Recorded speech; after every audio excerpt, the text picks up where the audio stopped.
So Dave, we're in Spain. Would you like to tell us why we're in Spain? Well, we'd always planned to come back. We're before Christmas, as you know. Unfortunately, Steven didn't quite work into his schedule. So this is the first time that actually all three of the riders have been together. Yep. And given, in hindsight, given the weather that we've got in England, it was a good shout just to have a final shakedown. We've also joined. We've been joined by Honda Europe, Honda UK, doing some production bike stuff. Yeah.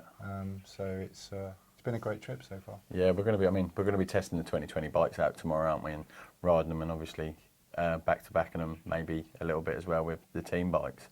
So it'll be interesting. It will be interesting. I think. It's kind of nice for everyone to ride the production bikes, but to have the opportunity to ride what the riders have chosen. Yeah. And not in MX1, they've kind of gone slightly different ways. So it would be nice to get some feedback from the likes of yourself. Yeah, no, it'd be good. I'm looking forward to it. Also, as well, one of the things that we should touch on is British team, British riders, and one of the things that you'd mentioned to me previously was their age.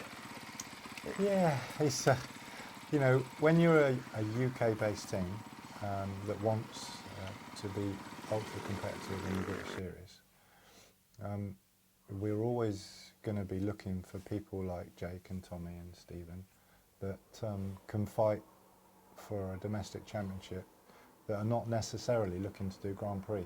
Yeah. Because in my own opinion, to do Grand Prix and British Championship properly and with MX Nationals is it's not an easy thing. So, we're lucky in as much as Jake is over Grand Prix. Yep. Tommy is happy to do the British Championship. Steven would probably like to do Grand Prix, but given the age rule, maybe it's something for the future for him. But we've got three riders that are ultra competitive to do a really good job for Honda UK in the UK.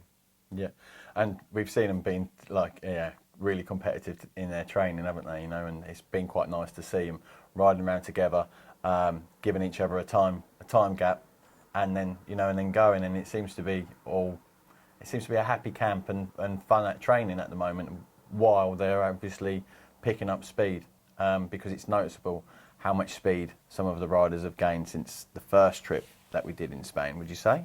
Yeah, I'd say so. I think Spain is great for speed. Yeah. You can do your donkey work at home in the sand, and you can do your fitness.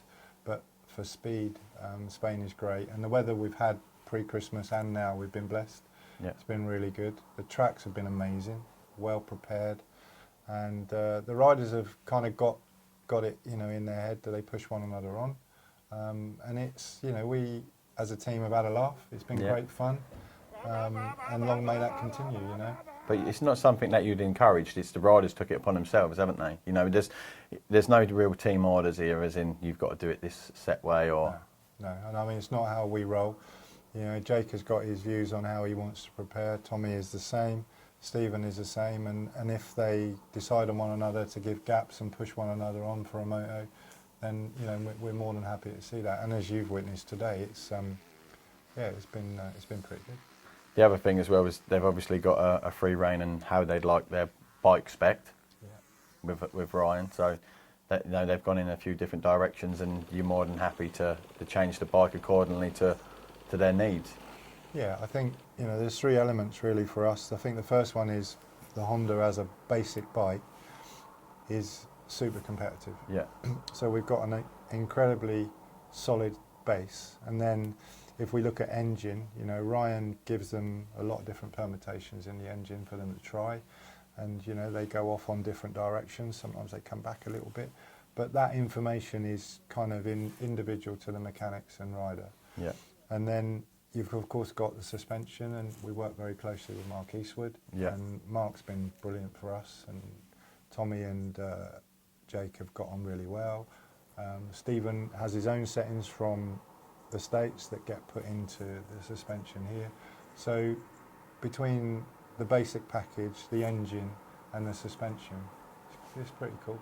Yeah, I mean, you can see it's just all gelled well together now, isn't it? Yeah. And with the training, and just to touch on that, when you're observing like I am from the track side, you go off on your little walks and have a little walk around the track when they're riding round and standing in the middle and seem to be sometimes alone.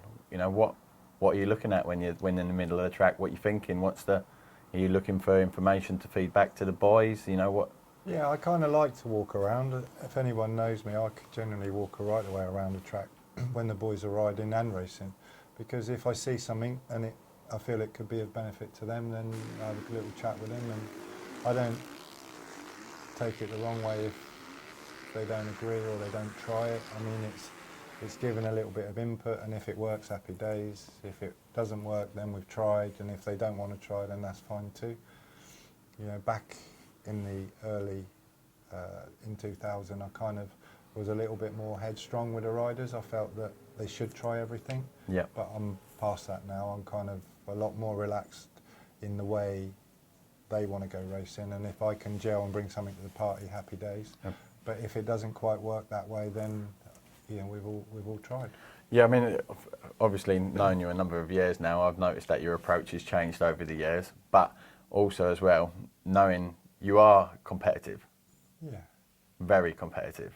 Yeah, I am, but you know, it's I'd see each rider for me is an individual. Yeah. And yeah, they've all got their own way. They've all got their own way in physical training, in their own life, and the way they address their racing, and their results speak for themselves. You Yeah. know, it works. Yeah. So why change it? Yeah. Yeah, just adjust if needed. Yeah. Because I remember last year when we was, well, not last year. Yeah, it was last year when we was here in Spain. Obviously, Tommy had come to you and said, "Where can I go faster?" Yeah. And your words were, was it November then?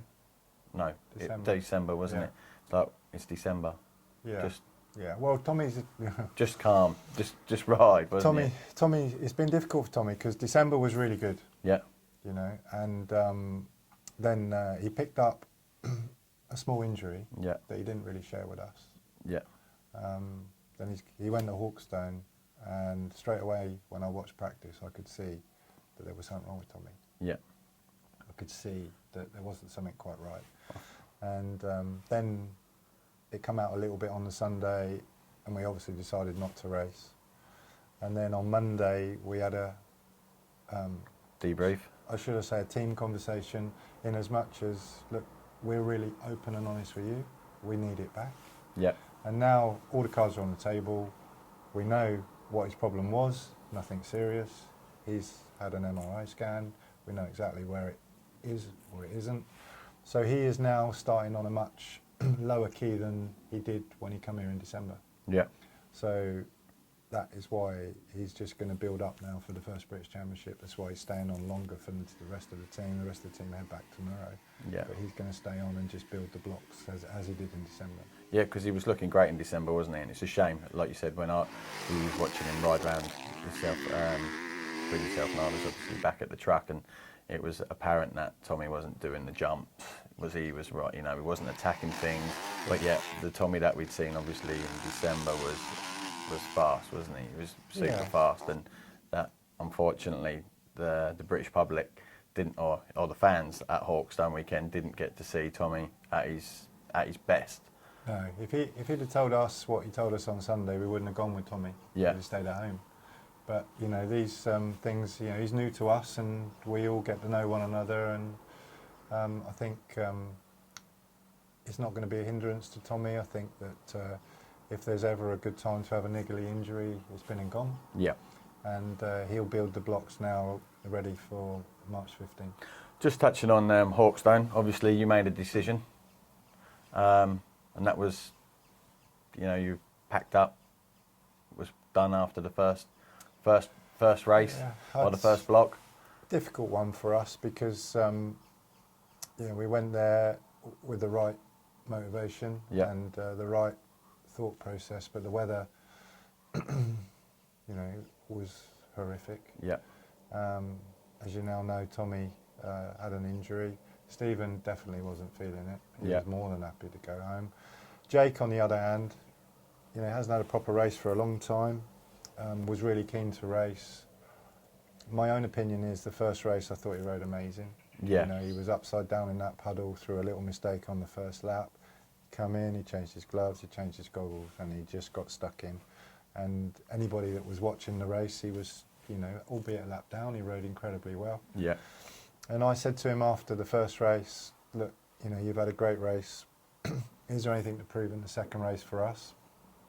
He knew that the mechanics were under pressure to get everything ready for Wednesday to come to Spain. We spoke to the organisers, they were really accommodating, and I think for us as an individual team, and as much as it looks big and grand from the outside to people looking in, there is a cost to everything, and you kind of pick your battles, and that battle was lost in the outset. There was nothing to be gained in the second race. So whilst we did leave there with our tail between our legs, even now I think it was the right thing to do. Yeah, and that was the right thing for the team, yeah. And again, that was, you normally don't do Hawkstone as a team, do you? That was like one of the first times. No. And just for them reasons mentioned, obviously, sometimes it can, you know, Hawkstone previously had absolutely been mega with the weather. So it's been really good. This one was just unfortunate, and it's been unfortunate again, obviously, with the new storm. Is it Storm Dennis that's come in and hit the UK, and you've managed to time it right, because we're not in Spain because of Storm Dennis. This was always part of the plan, wasn't it? Yeah. I mean, Hawkstone was done for the right reasons. I mean, Gary Ford and his team do an amazing job. So we would like to be seen to support it with the riders that we've got. Tommy was desperate to do it, as was Jake, and Stephen was more than happy. But yeah, as things evolved, we'd rather be ready for what we've just done in this period than maybe have a few problems after that race, because it doesn't matter how hard the mechanics work. I mean, there's still a lot to be done from the Monday to the Wednesday to get everything done, stripped, checked, back together, to be on that ferry to come here. Yeah, it was a pretty savage turnaround, wasn't it, for the boys? Yeah. And just to touch on something that you mentioned earlier, you said the first race was the British Championship. Now, well, yeah, for Tommy, it's definitely the British Championship. He said to me this week that he wants to spend 10 days over here to start building blocks ready for the first British. And so the GP's out. Yeah, for Tommy, he said he'd rather just focus on the British Championship, which I feel sorry for him, because I know he did focus. He had a good focus for the British Grand Prix. Yeah. I know Jake, on the other hand, would like to do the British Grand Prix. Yeah.